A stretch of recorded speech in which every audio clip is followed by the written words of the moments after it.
bersamamu. Inilah Injil suci menurut Lukas. Dimuliakanlah.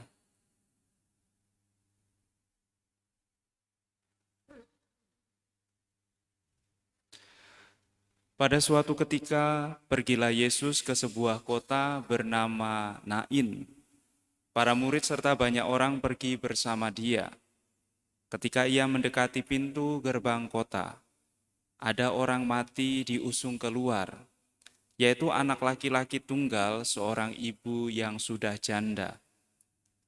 Banyak orang kota itu menyertai janda tersebut. Melihat janda itu tergeraklah hati Tuhan oleh belas kasih. Lalu Tuhan berkata kepadanya, jangan menangis.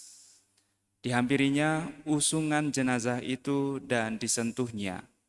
Maka para pengusung berhenti. Tuhan berkata, hai pemuda, aku berkata kepadamu, bangkitlah. Maka bangunlah pemuda itu, duduk dan mulai berbicara. Yesus selalu menyerahkannya kepada ibunya. Semua orang itu ketakutan dan mereka memuliakan Allah sambil berkata, seorang nabi besar telah muncul di tengah-tengah kita dan Allah telah mengunjungi umatnya.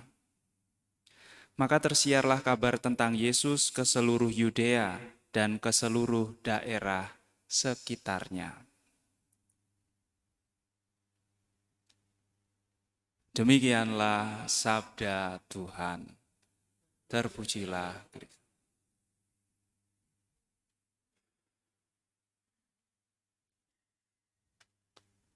Saudara-saudari dan adik-adikku yang terkasih dalam Tuhan. Dalam bacaan yang pertama, Paulus menyebutkan syarat-syarat tertentu yang harus dimiliki oleh seorang penilik dan juga seorang diakon. Penilik kalau sekarang itu sama dengan Bapak Uskup, sementara kalau diakon pelayan. Namun syarat-syarat ini bukan hanya kena kepada mereka, namun kepada kita semua sebagai umat Allah yang telah dibaptis.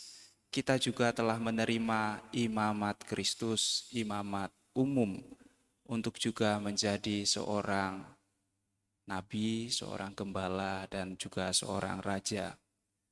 Maka syarat-syarat yang disampaikan oleh Paulus untuk menjadi orang yang tidak bercacat, mampu memelihara rahasia, mampu melakukan pekerjaan dengan indah, dapat menahan diri, bijaksana, sopan, murah hati, cakap untuk mengajar, juga menjadi keutamaan yang harus kita kejar. Dan itulah kemartiran zaman sekarang. Kalau kemartiran sama seperti Santo Siprianus yang kita rayakan adalah kematian karena membela iman, sekarang kemartiran zaman sekarang adalah kita mati-matian melakukan apa yang kita imani, apa yang kita harapkan, dan siapa yang kita kasihi.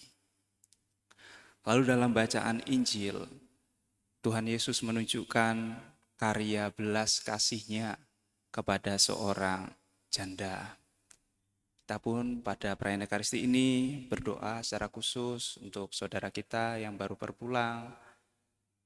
Dan baiklah bahwa kita hadir di sini menjadi kekuatan dari Tuhan bagi keluarga yang ditinggalkan.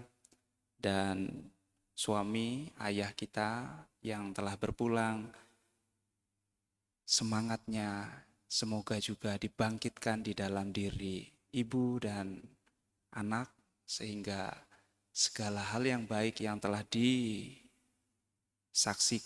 dihidupi oleh orang tua kita bangkit di dalam dirimu. Dan dengan demikianlah kebangkitan itu sungguh terjadi di dalam keluarga. Semoga Tuhan senantiasa mendampingi dan menyertai hidup kita sekarang dan selama-lamanya. Amin.